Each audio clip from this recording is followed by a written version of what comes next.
Recording studio Bihar Sharif. Music by DJ विकास सीतामढ़ी।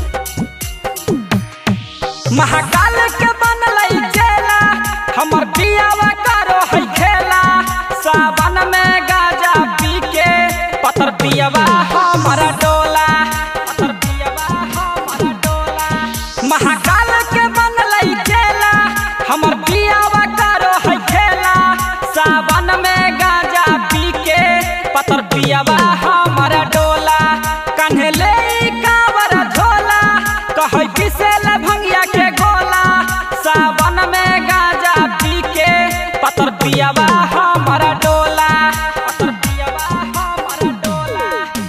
पियो है भंगिया चलो है रहिया पातर हमर पियावा गे। सुनेंगे सखिया माथा बांधिए के पगड़िया गे।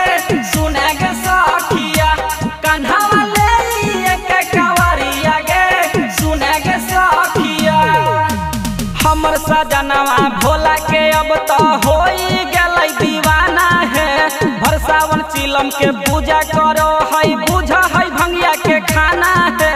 बुझ है भंगिया के खाना है, बुझ है भंगिया के खाना है। हमर सजनवा भोला के अब तो होई गेलै दीवाना है। भर सावन चिलम के पूजा करो है बुझ है भंगिया के खाना है। बुझ है भंगिया के खाना है। गेरुआ कलर पहनी चोला मस्ती में खूबे मोला।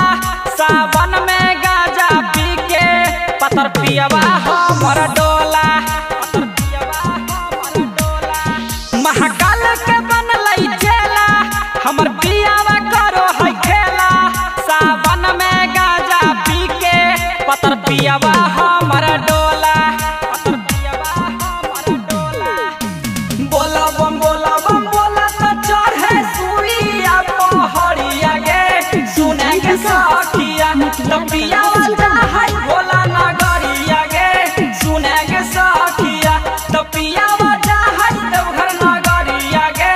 सुनेंगे सखिया मिथुन बिहारी बनी पुजारी जा हखिन देवा घरवा है। सुधीर लाल माही पिया के संग है ढारा हखिन जलवा है।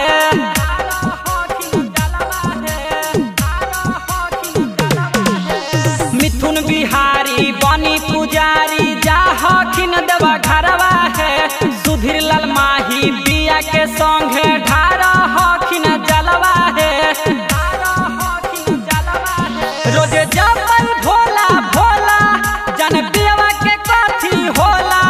सावन में गांजा पी के पतर पियवा हमारा डोला, पतर पियवा हमारा डोला। महाकाल के बनलई चेला हमर पियवा करो है खेला। सावन में गांजा पी के पतर पियवा हमारा डोला। माही रिकॉर्डिंग स्टूडियो बिहार शरीफ।